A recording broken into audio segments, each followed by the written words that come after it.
utilize. This is the way. 15. Activity, karma, arises from the Vedas, and Vedas spring from the Supreme Godhead.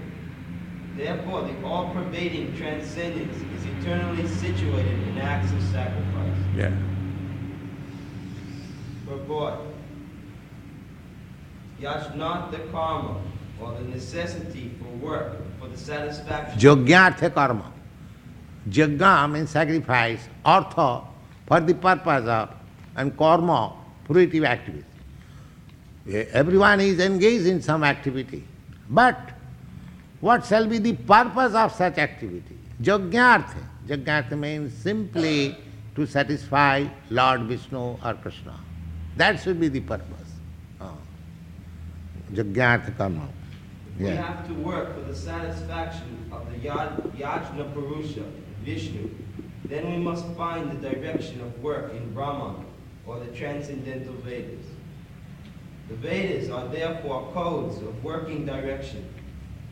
Anything performed without... Just like you get license to do some business. Why? The government gives you license to do some business. That means if you want to do business, you must satisfy the government. You cannot do whimsically. You cannot do. This is Veda. One who is law-abiding subject. Similarly, anyone who is following the codes of Vedas or scriptures, he is actually working. Otherwise, persons who are violating is becoming implicated, criminals. Similarly, if we defy the rules and regulations of Vedas or scripture, then we are being implicated, the criminals, for being punished. Therefore, work should be yogyartha, for the satisfaction of Vishnu or the Supreme Government. That should be the mode of work. Go on. Anything performed without the direction of the Vedas is called Vaikarma. Vikarma. Vikarma, or unauthorized work, or sinful work. Yes. Therefore, one should always take direction from the Vedas to be safe. The same example, as I always cite, that your direction is keep to the right. That if you don't keep to the right, if you go to the left, then it is vikarma. Your driving is unlawful. You are immediately. Similarly, as soon as we perform vikarma, karma, vikarma, akarma, there are three kinds of work. So vikarma means against the rules. So as soon as we act against the rules, immediately we are bound up by the criminal codes. Therefore, if we work for the Supreme Government, Krishna, simply for his satisfaction, there is no vikarma, there is no criminality. There is no criminality. Because ultimately, the Supreme Lord is to be satisfied. So if you work for the satisfaction of the Supreme Lord, you are not subjected to any criminal law. You are free. That is liberation. Go on. As one has to work in ordinary life by the direction of the state, similarly, one has to work under the direction of the supreme state of the Lord. Such instructions in the Vedas are directly manifested from the breathing of the Supreme Personality of Godhead. It is said, all the four Vedas, namely the Rig Veda, Yajur Veda, Sam Veda, and Artara Veda, are emanations from the breathing of the great personality of Godhead.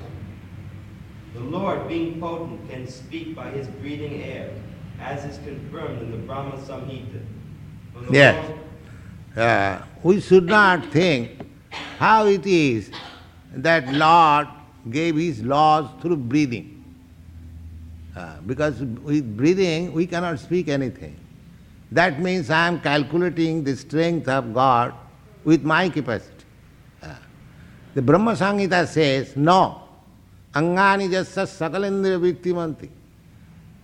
Every part, every limb of the body of Krishna, the Supreme Personality, can act of other limbs. Just like I can see through the eyes only, but Krishna can see through his finger also.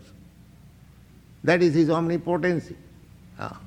Omnipotency means every limb has got the potency of all other limbs. That is called omnipotency. We speak of omnipotency, but we do not know the meaning of omnipotency. This is omnipotence. That by his glance, God created this world by his glance. Sa khata, sa asyajata, these are Vedic hymns. So, we can say that how is that? Simply God saw and there was creation. Yes, that is omnipotence. Why do you think in terms of your capacity? That is materialism. As soon as we think of God in my capacity, that is materialism. You have to accept, as it is said in the Vedas, then you understand what is God. Otherwise you cannot. God.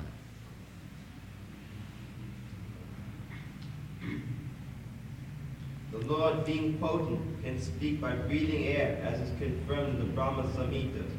For the Lord has omnipotence to perform through each of his senses the actions of all other senses. In other words, the Lord can speak through his breathing, and he can impregnate by his eyes. It is said that he glanced over the material nature and thus fathered all the living entities.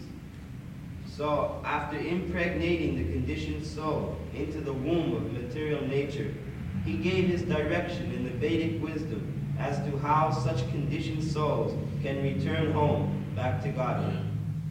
We should always remember that the conditioned souls in material nature are all eager for material enjoyment.